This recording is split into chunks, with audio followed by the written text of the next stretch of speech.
done well in your MRB exams. So there were only 3 to 4 questions from radiology. As usual, the weightage for radiology in MRB exam is always low. So only 3 or 4 questions were there. Some of the questions we already discussed in the sessions came directly. So that is a good sign. So we will see the questions. So some students told me that there was a question regarding radioactivity. The question was regarding finding out the unit of radioactivity. So I think they didn't mention whether it is regarding conventional unit or the new SI unit, but you have to understand that when they ask about radioactivity, we know it is becquerel and curie. So curie is the old unit and becquerel is the SI unit. Curie is the conventional unit and becquerel is the SI unit. This is something that we discussed in our that MRB session. And we also discussed about the other factors like absorbed dose, equivalent dose, how to remember that and all those things. So I'm glad that one question which we already discussed came directly. So if they have asked about radioactivity, it should be either Curie or becquerel. And most of the students were telling that there were no option of becquerel in the option. So it is Curie. So that is the concept about unit of radioactivity. Now, coming to the second question, this is something that is again a common very important topic, that is regarding golden S sign. So when we discussed about golden S sign, I told you right upper lobe has a sign, left upper lobe has a sign. The sign that you see in right upper lobe collapse is golden S sign.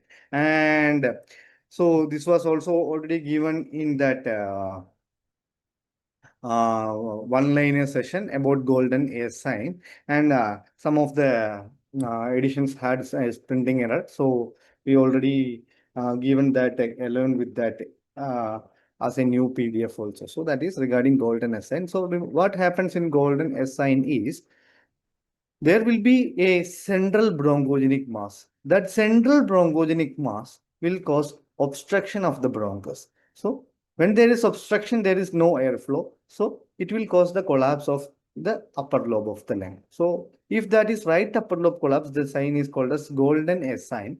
Golden is the radiologist or the doctor that discovered this sign. And if it is left upper lobe collapse, that is called as left shield sign. So there are two signs regarding collapse. Okay, so that is the concept. So it is regarding right upper lobe collapse. So if whenever you see the word right upper lobe collapse, that is golden sign. So you know, in pleural effusion, we will see meniscus sign. We already discussed that. In pneumothorax, we will see deep sulcus sign. Pulmonary embolism, we discussed many signs in the session like Fleschner sign, Pala sign, Chang sign, like that. So golden S is a sign that is seen in right upper lobe collapse. Again, something that we already discussed about ICD. So when there is a pneumothorax or a hydropneumothorax, we all know that the treatment that we have to do is you have to put an ICD. You have to put an intercostal drainage tube. And where you will put it, you have to put it in the triangle of safety. You have to put that in the triangle of safety. So when we discussed about triangle of safety, I told you that triangle of safety is a triangle that is seen in the lateral aspect. That is usually in the region of axilla. So if you simply look into the options, you can understand that. So that is a triangle between pectoralis major and latissimus dorsi. In surgery on anatomy also, they might have told you. So this is a triangle between these three things. So it should be lateral to the pectoralis major. Okay, it should be never medial to pectoralis major. So what do you mean by medial to pectoralis major? Then it will be in here. You know, no one will put ICD here. Everyone will put ICD in the lateral aspect in axilla. So again, if you simply use your common sense, you can easily get this correct because it is not medial to the pectoralis major. You have to put it lateral. That is, you have to put it in the lateral aspect along the mid-axillary line like that region. Okay. So that is the concept of intercostal drainage tube insertion. Now, this is something that we didn't discuss. So when I told you, when we were studying about CT, I told that in CT there are many windows like bone window, brain window. And for lung, there is a window called as lung window.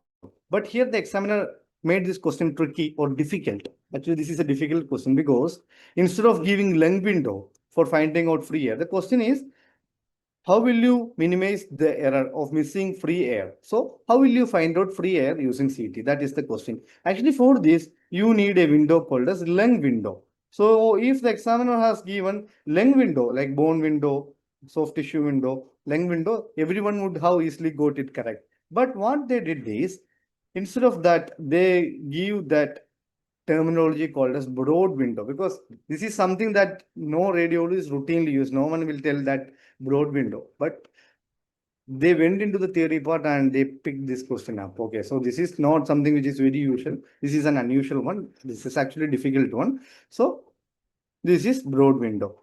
But when you are sitting in an exam, I think all of you who gave the exam will feel that either the answer should be narrow window or broad window, because they are two opposite spectrums of options. So if some of you got lucky or some of you knew this concept, then you might have easily made this correct. Otherwise, this is again a difficult one.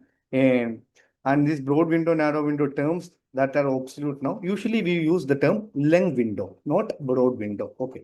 But answer here will be broad window. Again, this is about the physics of mammography, a question that usually we won't expect, because we will be dealing about the physics of X-rays and all. They went into the depth of physics of mammogram. They asked which of the following is not used, which of the following is not a technique. That was the question that they asked, and you have to understand that mammogram uses high amperage, low voltage, and the dose is also correct. So here also, if you see, there are two options of amperage, high amperage and low amperage. So automatically you guys would have came into a conclusion. Either the option should be high amperage or low amperage. So everyone will be able to rule out the other two options, but the difficult part is knowing the concept, because mammogram need more contrast, tissue contrast. So automatically they use high amperage for getting good contrast. If you lose low amperage, the tissue contrast will be bad. Again, this is something that you read after getting into radiology. This is not that something that you usually read in the undergraduate level. So this is again a tough one. But you might be able to rule it out by ruling out other options and coming into conclusion between two different spectra, like high amperage and low amperage. Here the answer will be low amperage, because low amperage is not used in mammogram. So overall, there were 5 questions, and in the 5, 2 were extremely difficult because they were directly from the physics part. But the first 3 is actually little more easy one, direct questions that are very important for the NEET exam pattern as well as for MRB pattern. So all the best, guys. I hope all of you will crack the session. So thank you all. All the best.